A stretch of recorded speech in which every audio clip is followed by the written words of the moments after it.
This clip is brought to you by SaveWithConrad.com.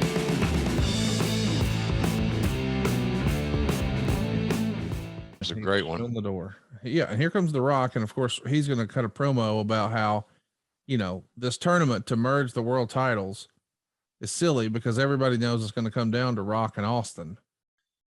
The Rock here, of course, is, as we've mentioned, on the cover of TV Guide, which means he's one of the biggest stars, not just in wrestling, but in all of entertainment.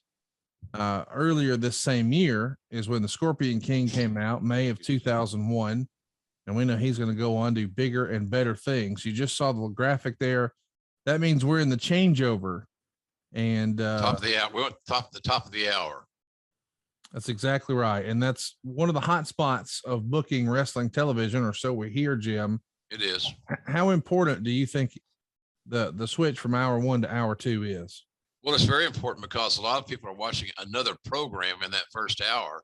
They're flipping the channels, perhaps, let's say, argument's sake, and they've come across something here. You don't want to be in a commercial break, that's for sure. You want to be given a content, and this is pretty good content here when you put the dial and also, oh, there's The Rock, and you stop. So that's the logic behind it. Tony Khan does the same thing. Our first segment, our crossover segment, the one crossing in this case the 9 o'clock Eastern time hour, and then the close of the show are your 3 tent poles that you build a script around. So it just makes sense. It's just logical. Let's listen to what The Rock's going to say here.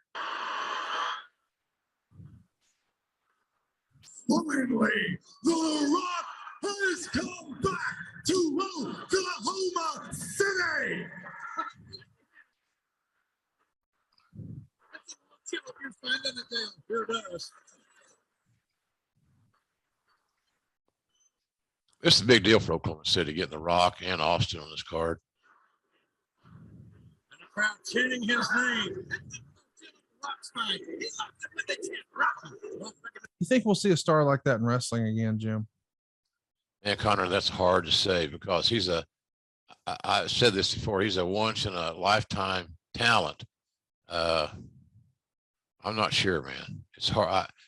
The odds are against it, but you never say never. Some kid may run onto the scene that has all the natural attributes, the traits, the look, the ring psychology, the product knowledge. That could happen, but I hope it does happen for the business sake, but I wouldn't want to bet on it.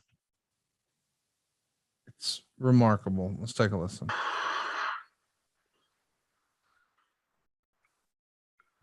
The Rock. The Rock.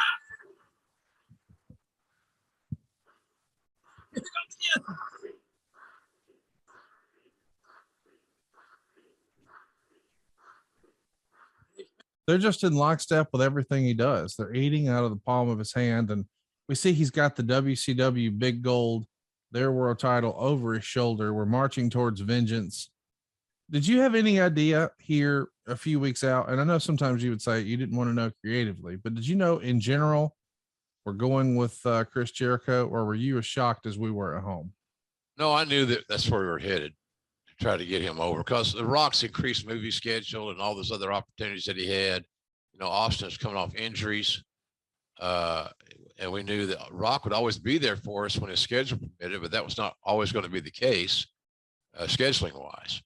And Steve, of course, is tougher than a proverbial $2 steak. He's going to come to work, but we got to be smart in how we use him, and he's got to be smart in what he does. So you want to build some depth that can have on top main event level status, and the way to facilitate that, I thought was a pretty smart idea, is for Jericho to have that epic night where he beat both Rock and Austin. No less. It's man, that's a push. Yeah, buddy. That's a push. My God, Conrad, it's a push. It is interesting to me. I love a little pushing every now and then. Pretty big moment for Jericho. I mean, really, of all the big moments he had, that's probably the first major one. I mean, I guess you could argue, his breakout moments, segments, and skits that he had on Nitro, certainly debuting against The Rock. But man, when you get the nod on pay-per-view to win not just the WCW World Title, but the WWF World Title, and you beat not just Stone Cold Steve Austin, but The Rock as well, in back-to-back performances. What if they had done that with Rob Van Dam? It's interesting to think about. Just You're a Rob Van Dam fan, aren't you? no, I just wonder. You're singing his praises endlessly. Well, I wonder why it didn't happen, because there's been rumors that he was quote unquote dangerous to work with. You tell me, as the head of talent relations, you never really heard that from the guys. Oh, but they went with him 4 years later, but not here. And it feels like a lot of times WWE gets criticized for stop and start pushes. And it feels like right here could have been an opportunity for. No, your observation is well founded. I think it might have been that, Rob was still in the process of gaining Vince's trust. Yes. I think it's no more than that. Rob kind of lived his gimmick, and his views on cannabis are well founded and well discussed, thoroughly discussed.